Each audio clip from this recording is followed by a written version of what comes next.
नगे च सुरेन्द्रे च कौशिके पाद संस्पृशि निर्विशेष मनस्काय श्री वीरस्वामिने नमः। उत्तरध्ययनानि आगम का 29वां अध्ययन सम्मत परक में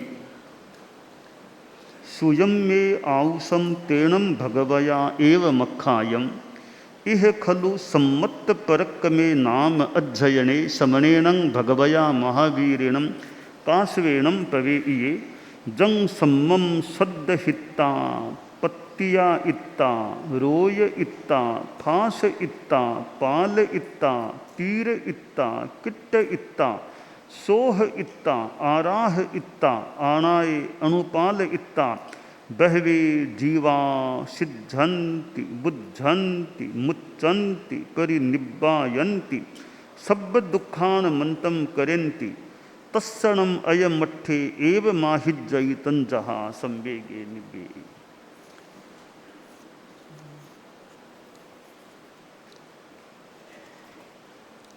संवेगेनम भन्ते जीवे किं जनयै संवेगेनम अनुत्तरम धम्म सद्धम जनयै अनुत्तराये धम्म सद्धाये संवेगम हब्बमागच्छै अनंतानुबंधि कोह मान माया लोभे खवेई कम्मम न बंधै तप्पच्च इयम चणम मिच्छत्त विसोहिम का ऊण दंसना राह ए भवई दंसन विसो ही एयणम विशुद्धाये अत्थे गइये तेनेव भवगहनेणम सिद्धै सो ही एयणम विशुद्धाये तच्चं पुनो भवगहनम नायिकमयी। उत्तरध्ययनानि आगम का यह 29वां अध्ययन सम्यक्त्व पराक्रम नाम है। सम्मत परक में सम्यक्त्व पराक्रम।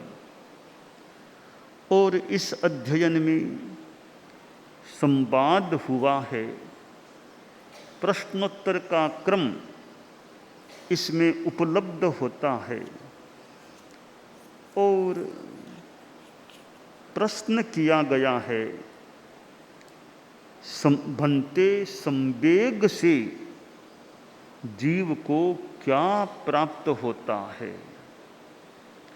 संवेग शब्द सम्यक वेग है, संवेग है। एक संवेग को हम इमोशंस के रूप में भी ले सकते हैं। इमोशंस भीतर के संवेग। यहाँ जो संवेग शब्द है वह बहुत ही एक अच्छे संदर्भ में है कि संवेग मुमुक्षा भाव, मोक्ष की अभिलाषा, मोक्ष पाने की इच्छा, इस रूप में जो संवेग है कि मुझे मोक्ष मिले। हमारे शास्त्रों में मोक्ष की बात आती है। जैन आगमों को देख लें कि मोक्ष नव तत्वों में अंतिम तत्व मोक्ष है। सर्व दुख मुक्ति, सर्व कर्म विप्र मुक्ति। आत्मा को शाश्वत बताया गया है और आत्मा कभी मरती नहीं है, परंतु पुनर्जन्म की परंपरा भी मान्य है कि एक जीव एक शरीर को छोड़कर दूसरे शरीर को धारण कर लेता है, दूसरी अन्य योनि में या अन्य शरीर को प्राप्त कर लेता है। तो शरीर का विनाश हो जाता है, परंतु आत्मा का कभी नाश नहीं होता। आत्मा को न काटा जा सकता, न जलाया जा सकता, न सुखाया जा सकता, न भिगोया जा सकता। तो आत्मा अच्छेद्य है, अदाह्य है, अक्लेद्य है, अश्वस्य है। किंतु शरीर का नाश होता है और एक शरीर का परित्याग होने के बाद आत्मा या तो मोक्ष में जाती है अथवा दूसरे शरीर को धारण कर लेती है। मनुष्य है, कोई स्वर्ग में चला जाए, कोई नरक में चला जाए, कोई तिर्यंच गति, ये पशु पक्षी वनस्पति जल आदि इस तिर्यंच गति में चला जाए, कोई वापिस मनुष्य के रूप में भी पैदा हो सकता है। तो 4 गतियां हैं, नरक गति, तिर्यंच गति, मनुष्य गति, देव गति और 5वें गति कहें तो सिद्ध गति, मोक्ष की गति, मोक्ष का स्थान। तो मोक्ष में जाना हो गया, फिर तो वापिस आना नहीं। वहाँ न शरीर है, न वाणी है, न मन है, केवल शुद्ध आत्मा वहाँ विराजमान रहती है। हम उसे परमात्मा भी कह सकते हैं। तो मोक्ष एक बार मिल गया, फिर तो नो बर्थ नो डेथ, न जन्म है न मृत्यु है, नो एंगर नो प्राइड, कुछ नहीं, क्रोध मान माया लोभ कुछ नहीं, बीतराग अवस्था में वह आत्मा हमेशा के लिए वहाँ स्थिर रूप में विराजमान हो जाती है। 2 कदम इधर नहीं होती, 2 कदम उधर नहीं, जहाँ है वहाँ स्थिर हो जाती है। जब तक मोक्ष नहीं होता है तब तक यह पुनर्जन्म की परंपरा भी चलती है। आज तक हम सब ने अनंत अनंत बार जन्म ले लिया है और अनंत अनंत बार हमने मरण को भी प्राप्त कर लिया है। तो ये जन्म मृत्यु रोग बुढ़ापा आदि दुख हैं। और इस मनुष्य जीवन में परम लक्ष्य आदमी का यह होना चाहिए कि मैं जन्म मरण की परंपरा से मुक्ति, सर्व दुख मुक्ति यानी मोक्ष अवस्था को प्राप्त करूं।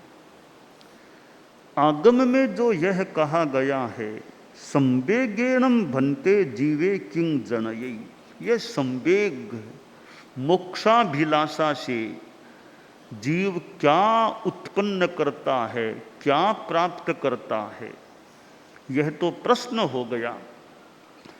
उत्तर में कहा गया संवेगेणम अनुत्तरम धम्म सद्धम जनयी, कि संवेग के द्वारा जब मोक्षाभिलाषा है तो उसका एक परिणाम यह है, अनुत्तर धर्म श्रद्धा को वह पैदा कर लेता है।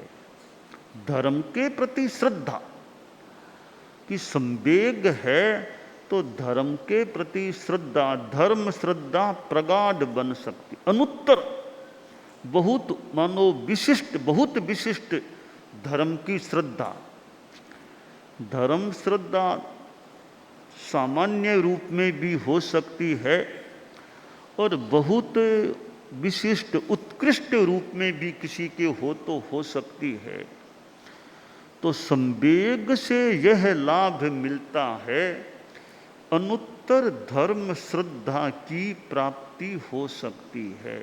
इतनी प्रगाढ़ श्रद्धा है कि आदमी मरना मंजूर कर ले कि धर्म श्रद्धा को नहीं छोड़ना, धर्म को नहीं छोड़ना, विशुद्धि को नहीं छोड़ना, आस्था को नहीं छोड़ना।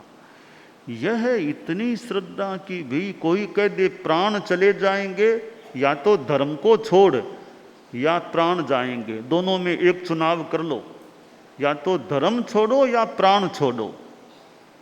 तो जिसमें उत्कृष्ट धर्म श्रद्धा है, संभवतः उसका यह चिंतन या उत्तर होगा भी प्राण भी नहीं जाए तो नहीं, पर अगर दो में एक का चुनाव करने की नौबत आ गई तो या तो प्राण रखो या धर्म को रखो, तो संभवतः वह चिंतन या उत्तर देगा कि प्राण जाए तो जाए, मेरा प्रण, मेरा धर्म, मेरी श्रद्धा वो नहीं जाए।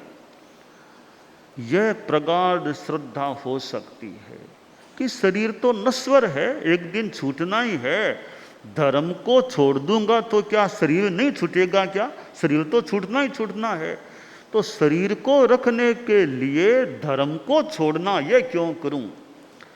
तो अनुत्तर धर्म श्रद्धा, शास्त्र में जो शब्द ये काम में लिए गए हैं कि अनुत्तरम धम्म सद्धम जनयई, संवेग से जीव अनुत्तर यानी जिसके बाद और कोई अवकाश है ही नहीं, उत्कृष्ट कोटि का।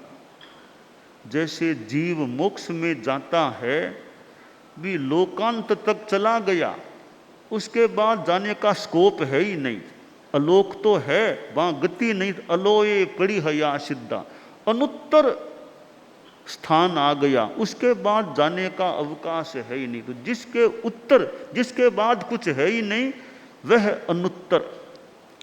तो संवेग के द्वारा वह अनुत्तर धर्म श्रद्धा की उपलब्धि हो सकती है, हो जाती है।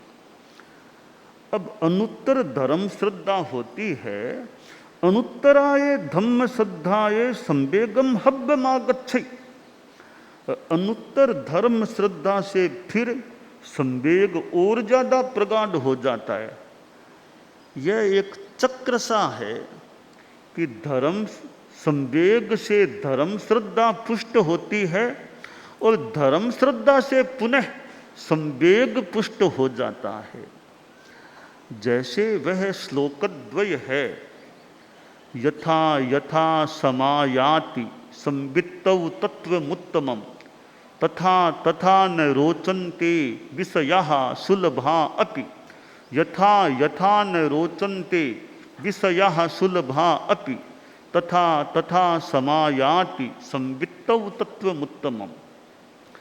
जैसे जैसे उत्तम तत्व की प्राप्ति होती है, वैसे वैसे विषयों के प्रति, पदार्थों के प्रति, शब्द रूप गंध रस स्पर्श के प्रति अरुचि, अनाकर्षण, वो आसक्ति नहीं रहती। और ज्यों ज्यों वो विषयों के प्रति अनासक्ति बढ़ती है, त्यों त्यों उत्तम तत्व की ओर प्राप्ति हो सकती है। तो चक्र है, एक दूसरे के मानो पूरक हैं, सहयोगी हैं, एक दूसरे के संपोषक हैं। संवेग से धर्म श्रद्धा को संपोषण मिलता है और धर्म श्रद्धा से पुनः संवेग को संपोषण मिल जाता है। तो अनुत्तर धर्म श्रद्धा से संवेग और तीव्र हो जाता है। फिर परिणाम क्या आता है? तीव्रता है संवेग की, धर्म श्रद्धा की। अनंतानुबंधी कोह मान माया लोभे खवेई तम्मम न बंधई तप पच्छ इयम चरणम मिच्छत विशोहिम का ऊण दंसना राहे भवई। कि वो इतनी प्रगाढ़ श्रद्धा होती है धर्म के प्रति, इतनी धर्म श्रद्धा और वो संवेग, तो कोई कोई जीव के क्षायिक सम्यक्त्व की उपलब्धि हो जाती है। अनंतानुबंधी क्रोध, मान, माया, लोभ, ये उसके क्षीण हो जाते हैं और दर्शन त्रिक भी समाप्त। और परिणाम यह हुआ कि क्षायिक सम्यक्त्व मिलता है। सम्यक्त्व के 5 प्रकार हैं, औपसमिक, क्षायिक, क्षायोपसमिक, सास्वादन, वेदक। इन सब में सबसे उत्तम सम्यक्त्व है तो क्षायिक सम्यक्त्व है। क्षायिक सम्यक्त्व एक बार आ गया वापिस कभी जाता नहीं, और तो क्या सिद्धावस्था में भी वापिस नहीं जाता, वहां भी वह बना रहता है।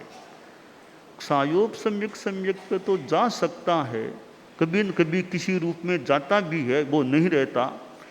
तो क्षायिक सम्यक्त्व है। औपसम्यक सम्यक्त्व आ गया तो कभी न कभी वापिस जाएगा। सास्वादन को तो जाना ही जाना है। वेदक से भी आगे की स्थिति फिर मिल जाती है। तो शाश्वत सम्यक्त्व कोई रह सकता है जब उपलब्ध हो जाए, उसके बाद शाश्वत सम्यक्त्व एकमात्र क्षायिक सम्यक्त्व है। तो उसकी उपलब्धि इस अनुत्तर धर्म श्रद्धा से, संवेग से हो सकती है, हो जाती है, हो सकती है। आश्रय फिर अनंतानुबंधी का फिर बंद होता नहीं है, बंद करता ही नहीं है।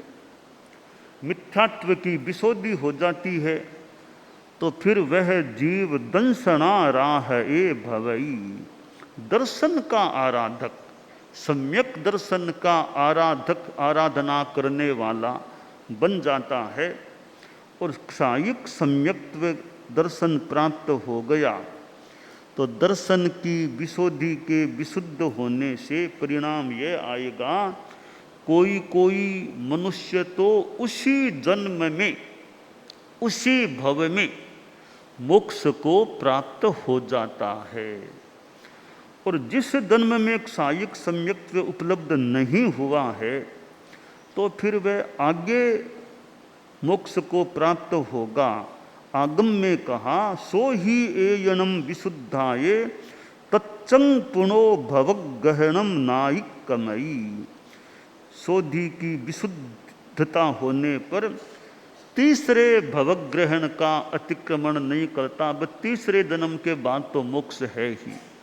तो जो विधि विधान व्यवस्था है, यहाँ आगम का जो पाठ है, तच्चंग पुनो भवग्रहणम नायिकमयी, तीसरे भव का अतिक्रमण नहीं करता।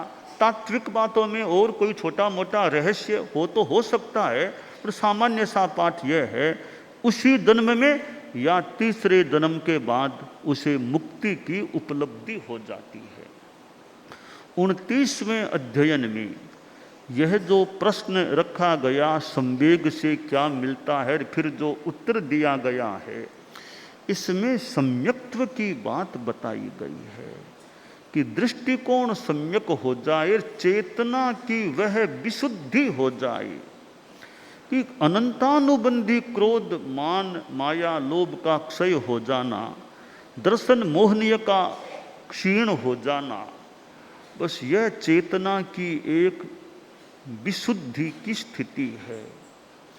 और यह चेतना की विशुद्धि जिस किसी जीव में आ गई, अब वह मनुष्य है तो भले किस संप्रदाय का है, किस वेश को पहनने वाला है, कैसा भी है, यह विशुद्धि आ गई तो क्षायिक सम्यक्त्व तो मिल ही गया।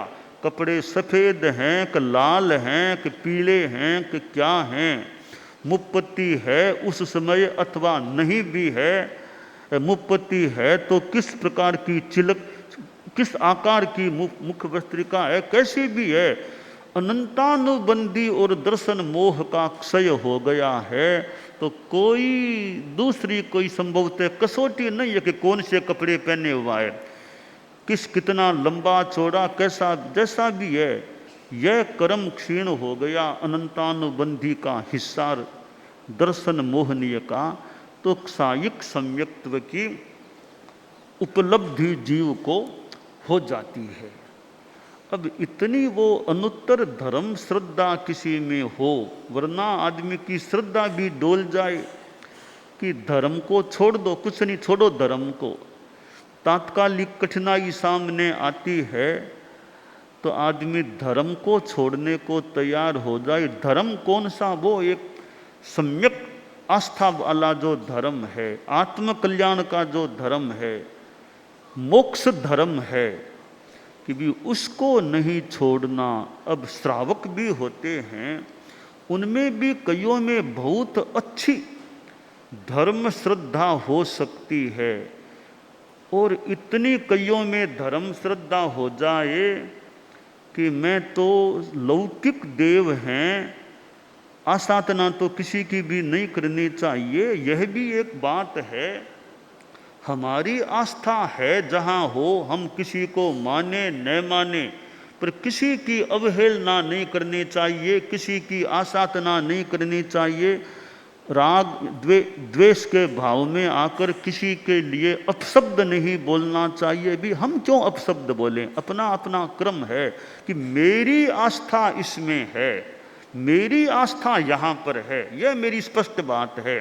और जगह मेरी आस्था नहीं है, पर मैं किसी की आसाधना भी नहीं करना चाहता, किसी की अवहेलना नहीं। पर जहाँ यह प्रश्न हो कि आस्था कहाँ है, तो मेरी आस्था यहाँ है, वहाँ नहीं है, यह मेरी स्पष्टता भी रह सकती है। तो श्रावक है, श्रावक है, इतनी वो धार्मिक श्रद्धा है कि भाई ठीक है, मैं तो अरहतों को, शुद्ध साधुओं को, नवकार मंत्र है, इनकी भक्ति पूजा करने वाला हूँ, और किसी की पूजा भक्ति आराध्य के रूप में मैं नहीं करना चाहता।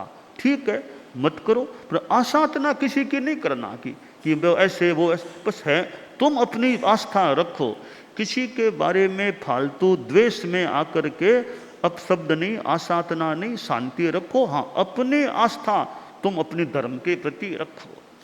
तो कईयों का यह भी संकल्प है कि मैं देवों की भी सहायता नहीं लूं, कि कोई कष्ट भी आ जाए मैं देव जगत की भी सहायता की इच्छा नहीं करूं, कष्ट को भले झेल लूं पर देवों से सहायता नहीं मांगूंगा। मैं अपनी कर्म निर्जरा मान लूं, सहन करूं, अपना कोई उपाय करना हो तो कर लूं, पर मैं देवों से सहायता नहीं मांगूं।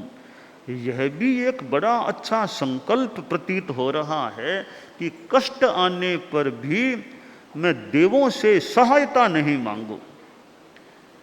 तो कोई कोई श्रावक में भी कोई ऐसी श्रद्धा अगर हो कि भाई मैं तो किसी देवता से सहायता नहीं हाँ आसाधना तो करना है नहीं, सहायता मुझे नहीं मांगना है, जो हो सहन करो, या कोई उपचार करना हो तो कर लो, देवों से सहायता नहीं मांगना। ये विशिष्ट मनोबल की बात हो सकती है। भी हम तो अपने अरहत सिद्ध आचार्य उपाध्याय मुनि का स्तवन करो और आत्मा का कल्याण की भावना रखो। थोड़ी बहुत कष्ट हैं तो ठीक, नहीं ठीक हो जाएं तो ठीक, कोई खास बात नहीं, मुझे तो आत्मा का कल्याण करना है, अब कोई परवाह नहीं है।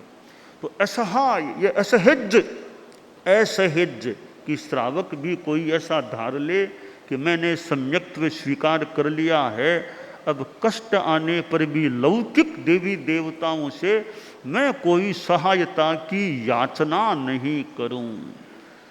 तो यह धर्म श्रद्धा मजबूत हो जाए तो बाकी संसार में कोई सहायता मांग भी ले तो मांग ले। अब सहायता डॉक्टर से भी लेनी पड़ सकती है, सहायता कोई देवों से भी ले तो ले ले, पर जैसे कोई कह दे मैं डॉक्टर का भी सहयोग नहीं लूँ, मुझे तो जो कुछ है वो सहन कर लूँ, तो ठीक है, विशेष आपका संकल्प है कि चिकित्सा नहीं कराऊंगा, दवाई नहीं लूँगा, डॉक्टर को नहीं बुलाऊंगा, हॉस्पिटल नहीं जाऊंगा, जो है बस सहन करूं, जहां हूं बस वहां थोड़ा बहुत कोई इलाज हो तो हो जाए, मुझे न हॉस्पिटल जाना, न भिन्न समाचारी में जाना, न वाहन में जाना, बस मैं तो यहाँ अपनी साधना में हूँ। एक सीमा का संकल्प है कि भी ठिकाने में हूँ। चारित्रात्माएं कोई मान लो मनोबल इतना जाग जाए भाई कि मैं तो ठिकाने में हूँ, सहव्रतियों को कह दिया भाई थोड़ा बहुत कराओ तो ठिकाने में करा दो, दवाई देना हो तो टेबलेट देना हो यहाँ दे दो, कैप्सूल देना हो तो कल्पनीय दे दो, यहाँ भले इंजेक्शन लगाना लगा दो, पर मुझे हॉस्पिटल में मत ले जाओ, बस मैं तो यही हूँ। यहाँ जो कुछ हो सके, कोई डॉक्टर यहाँ आए तो ठीक है, नहीं तो कोई खास बात नहीं है, अपना घरेलू कुछ करना वो कर लो, बाकी मैं अपना जप तप साधना में लगा रहूं, अब कुछ कोई चिंता नहीं। मुझे बहुत ऊंची मनोबल की बात हो सकती है कि कोई परवाह नहीं है। जैसे आचार्य भिक्षु ने अंतिम के महाराज अमल का आगाह तो रखते, अब क्या आगाह रखना, अब क्या शरीर की परवाह करना। तो ऐसा कोई साधक आदमी हो कि शरीर की चिंता नहीं। जब मैंने अब सोच लिया कि भाई अब स्वामी जी ने जैसे मानो 20-78 वर्ष लग अब ढाल लिया भी, अब क्या परवाह करना अपना, अब तो धर्म में लगना, संथारा साधना, तो फिर कोई परवाह नहीं, क्या दवाई, क्या अमल, क्या डॉक्टर, बस अब साधना में रहना। तो ऐसी प्रगाढ़ श्रद्धा कि भी मैं देवी देवताओं से भी कोई सहायता की याचना नहीं करूं, बस अपने ढंग से कुछ ठीक हो जाए तो ठीक है। लौकिक देवी देवताओं से सहायता नहीं, मैं उनको क्यों परिश्रम दूं, मैं क्यों उनको परिश्रम दूं, अपना काम चला रहा हूं। दूसरों की सहायता क्यों लूं, अपने ढंग से काम चलाएं। तो ये धर्म श्रद्धा कोई ऐसी हो जाए तो विशिष्ट स्थिति यह हो सकती है कि कोई लौकिक देवी देवताओं से अपेक्षा नहीं रखना, कोई सहयोग नहीं मांगना कि मुझे आत्मा, अरे मैं तो भक्ति अपने अरहतों सिद्धों आचार्यों उपाध्याय मुनि सिद्ध भगवान को याद करें, आत्मा की शुद्धि हो, कल्याण हो। तो संवेग और धर्म श्रद्धा, आगम में संवेग और अनुत्तर धर्म श्रद्धा का मानो संबंध बताया गया है, परिणाम बताया गया है कि संवेग से अनुत्तर धर्म श्रद्धा और अनुत्तर धर्म श्रद्धा से पुनः संवेग में पुष्टि, तीव्र संवेग, ये दोनों स्थितियां बन सकती हैं। तो भगवान महावीर ने जैसे साधना की, तो ऐसे महान साधक और साधना करते करते परम शुक्ल लेस्या की स्थिति, प्रकरण चला कि शुक्ल लेस्या, हमारे 6 लेस्याएं जो बताई गई हैं कि शुक्ल लेस्या, पर केवल ज्ञानी 13वें गुणस्थान में तो परम शुक्ल लेस्या, शुक्ल ज्ञान का तीसरा प्रकार, और वो 12 गुणस्थानों की तुलना में देखें तो 13वें गुणस्थान की जो लेस्या, स्नातक नियंठा में जो वो लेस्या है 13वें गुणस्थान में, वो परम शुक्ल लेस्या है। 14वें गुणस्थान में तो लेस्या है ही नहीं, वहां तो परम शुक्ल लेस्या भी नहीं रहती है, अलेस्यता आ जाती है। तो ये लेस्या की भी जो ये विशुद्धि है, अब 6 लेस्याएं हैं। अब एक दृष्टि से हम देखें तो शुक्ल लेस्या की अपेक्षा पद्म लेस्या शायद थोड़ी सी कमजोर है। पद्म लेस्या से थोड़ी तेजो मान लो कमजोर है, तेजो से कापोत कमजोर है, कापोत से नील, नील से कृष्ण। यह एक लेस्याओं में भी कुछ क्रमिक विशुद्धि की बात संभवतः हो सकती है। 3 धर्म लेस्या है, 3 अधर्म लेस्या। पहली 3 लेस्याएं अधर्म लेस्या है, अगली 3 लेस्याएं धर्म लेस्या है। अब 3 लेस्याओं में भी शुक्ल लेस्या और शुक्ल में भी परम शुक्ल लेस्या, और ज्यादा मानो ऊंची लेस्या। तो ये लेस्या की विशुद्धि है, ये धर्म श्रद्धा की प्रगाढ़ता हो तो लेस्या भी फिर अच्छी रह सकती है। जिस लेस्या में जीव मरता है, आगे उस लेस्या में फिर उसी लेस्या वो उत्पत्ति की बात भी हो। तो लेस्या परिणाम अच्छे रहें और धर्म श्रद्धा अच्छी रहे। हमारे हम सब चारित्रात्माएं हैं, समणियाँ भी हैं और भी हैं, तो हमारी धर्म की जो श्रद्धा है वो मजबूत अच्छी रहनी चाहिए। कठिनाई में भी धर्म श्रद्धा कमजोर नहीं पड़नी चाहिए कि धर्म तो आस्था है, आस्था धर्म के प्रति। व्यवहार में कभी कोई प्रतिसेवना भी मान लो हो जाए, करनी पड़े, पर वो सम्यक दर्शन के रूप में जो श्रद्धा है, आस्था है कि धर्म में क्या पड़ा है, क्यों साधु, अब सन्यासी साधु छोड़ ले रे, क्यों सन्यास लिया, क्यों जीवन गमाया, यहाँ आकर के क्या मिला, क्या वो रात को गर्मी भी, कभी गर्मी लगती है, कभी रात को पानी पीने नहीं देते, खाना मिलता नहीं रात को, न खाना न पीना, सूर्यास्त के बाद खाना नहीं, पानी नहीं, कहाँ आ गया, क्यों ये कष्ट झेलता हूँ, फिर कर लोच कराओ। अब हमारे साधु चारित्रात्माओं के लोच भी हो रहे हैं, कभी लोच कराना होता है, भी लोच कराना भी तपस्या, एक प्रकार की तपस्या है। हमारे छोटे छोटे चारित्रात्माएं हैं, वो भी लोच कराना एक तपस्या है। पहली बार के लोच, कईयों पहली बार लोच हुआ है, भी बहुत अच्छी बात है। पहली बार लोच कराना और अच्छी तरह करा लेना, अपना सहन कर लेना, तो लोच कराना भी एक तपस्या है। लोच करने वाली भी सेवा करते हैं, लोच करने वाले भी तो सेवा करते हैं, उनके भी तो हाथ में थोड़ा यूँ दर्द या कुछ हो सकता है, तो लोच करना भी सेवा है। कई लोच करते हैं, कईयों के लोच कर देते हैं, आगे से आगे उनका, आज उनका फिर उनका फिर उनका लोच करने वाले भी वो सेवा हमारे सिंगाड़े होते हैं। कि अगवानी बनो तो लोच करना जानते हो या नहीं, यह बताओ पहले, लोच करना जानते हो या नहीं?